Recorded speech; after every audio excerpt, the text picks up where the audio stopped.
Hello student, मैं सिर्फ सीमा श्रीवास्तव।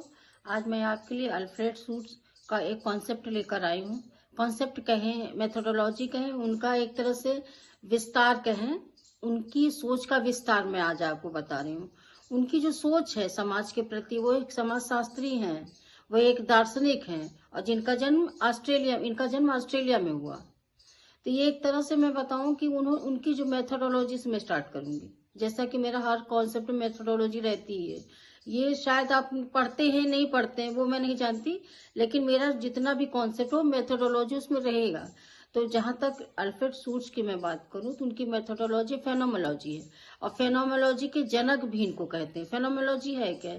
इस ये कहते हैं जो समाज है ये कोई वस्तु ऑब्जेक्टिव नहीं है, ये बाहरी वस्तु नहीं है, व्यक्ति के साझा अनुभव से, व्यक्ति एक दूसरे से जो अनुभव साझा करते उसके आधार पर जब समझते हैं, वही है समाज। समाज एक तरह से मैं बताऊं, व्यक्तियों का अनुभव जो एक दूसरे से शेयर करते हैं अपना अनुभव, उसको ही वो समाज कहते हैं। वो समाज को कोई बाहरी वस्तु नहीं मानते हैं।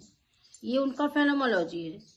तो इन्होंने इनके पर अगर प्रभाव की मैं बेसिक सीक्वेंस में बता रही हूँ, तो उनके पर प्रभाव अगर मैं बात करूँ तो अमेरिकन सोशोलॉजिस्ट जैसे मीड हो गए, ब्लूमर हो गए, इन सब का प्रभाव पड़ा है इन पर। और जर्मन समाजशास्त्री मैक्स वेबर के वेस्टर्न का भी, मैं जब जिसमें आप समझ की बात करें, उसका भी उन्होंने एनालिसिस किया। तब इन्होंने अपना फेनोमोलॉजी बताया।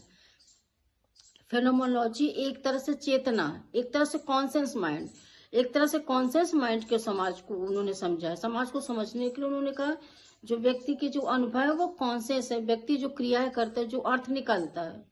ये तो वेस्टर्न होगा कि हम क्रिया करके जो अर्थ निकालते हैं, बट अगर मैं सूट्स के पर्सपेक्टिव से बताऊं तो सूट्स कहते हैं जो चेतना, जो हमारी कॉन्शियस माइंड है, वही उसके आधार पर जो हम समाज को देखते हैं, नजरिया, वो समाज है उनके दृष्टिकोण में। और उन्होंने उसी पे मैं बोलूँ तो तीन एक तरह से कॉन्सेप्ट कह रही, जो वेरी वेरी इंपॉर्टेंट चीज। जो पहला है लाइफ वर्ल्ड कह लीजिए, ही जीवन जगत। तो जीवन जगत है क्या? वो कहते हैं जो हमारा डेली बेसिस पर जो डेली लाइफ है, हम कैसे चलते हैं, कैसे बोलते हैं, कैसे माता पिता को प्रणाम करते हैं, जो हमारा डेली सामाजिक जो हमारी एक्टिविटीज है, उसके आधार पर हम यथार्थ को अच्छे से समझ सकते हैं। वो बड़े बड़े ग्रैंड जो वृतांत है या फिर महान वृतांत के आधार पर समाज को कर्म, समाज की वास्तविकता को नहीं समझ सकते। इसीलिए उन्होंने चेतना के आधार पे कि व्यक्ति जो क्रियाएं हैं वो टेकन फॉर ग्रांटेड मान के चलता कैसे है, उसकी नियमों की खोज के आधार पर उन्होंने समाज की वास्तविकता को समझा और अपनी फेनोमोलॉजी विकसित की। तो ये लाइफ वर्ल्ड में जब बता रही हूँ, तो लाइफ वर्ल्ड जो है उनका वो जीवन जगत, डेली बेसिस पे वो जीवन की, समाज की वास्तविकता को समझने का प्रयास करते हैं। और जो दूसरा है वो है एक तरह से नेचुरल एटीट्यूड, स्वाभाविक अभिवृत्ति। स्वाभाविक अभिवृत्ति में किसी भी प्रकार का व्यक्ति क्वेश्चन मार्क नहीं लगाते, सहज तरीके से स्वीकार कर ले, टेकन फॉर ग्रांटेड कर लेता है कि ये है तो ये है। सुबह उठ के प्रणाम करना है माता पिता को, वो अलग बात है, किसी विशेष समाज का कल्चर कैसा भी होगा, लेकिन वो जो अपने समाज से जिस रिलेट करते हैं उस पर किसी भी प्रकार का व्यक्ति किसी प्रकार का संदेह या डाउट नहीं रखता है। ये है नेचुरल एटीट्यूड। और जो वेरी इंपॉर्टेंट, इंटर सब्जेक्टिविटी क्या है? अंतर विषयकता क्या है? इसको जो हम एक दूसरे से जो अपने विचार अनुभव को जो साझा, यहाँ पे साझा जो कीवर्ड्स है वो उसको आपको समझना है। यही इनका इंटर सब्जेक्टिविटी है। तो पहला क्या है? Life world. दूसरा है नेचुरल एटीट्यूड। थर्ड है आपका इंटर सब्जेक्टिविटी।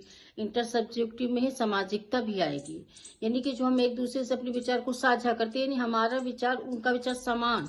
ये समान जो कीवर्ड्स है इसमें रखना होगा। समान वेरी इंपॉर्टेंट कीवर्ड्स है इसका, इंटर सब्जेक्टिव के साझा और समान। जैसे कि दुकानदार के पास हमने गए, हमने सामान लिया, उसने हमको पैसे दिए, हमने वस्तु ली, ठीक है, हमने पैसे दिए और वस्तु ली। तो एक तरह से जो समान नेचर है, समान व्यवहार है, इसको इंटर सब्जेक्टिविटी कहते हैं। कि ग्राहक को पता है कि हम इस दुकान पे जाएंगे तो हम पैसे देंगे और अपना सामान ले लेंगे। ये दोनों की जो समान अभिवृत्ति है, यानी कि समान सोच, साझा अभिवृत्ति, ये सारी चीजें इंटर सब्जेक्टिविटी में इंक्लूड करते हैं। कौन? अल्फ्रेड सूट्स पे उनका सीधा ये था बताने का कि हम चेतना के आधार पर समाज की वास्तविकता को अच्छे ढंग से समझ सकते हैं। ये उनका इंटर सब्जेक्टिविटी का जो मेन है सामाजिकता, ये वेरी इंपॉर्टेंट थिंग्स है। तो मैं यही बताना चाहती हूँ, अल्फ्रेड सूज का आप ये ध्यान रख लीजिए, life world, natural attitude, then intersubjectivity. ये जो 3 कॉन्सेप्ट इन्होंने अपनी मेथोडोलॉजी में रखे थे, ये हर बार यूजीसी नेट में पूछता है। लेकिन अब थोड़ा सा आपको और डेप्थ में जाना होगा कि इंटरसब्जेक्टिविटी के बारे में आप समझ लीजिए। साझा, समानता, समान सोच, ये इसकी एक तरह से कीवर्ड्स हैं। Thank you so much.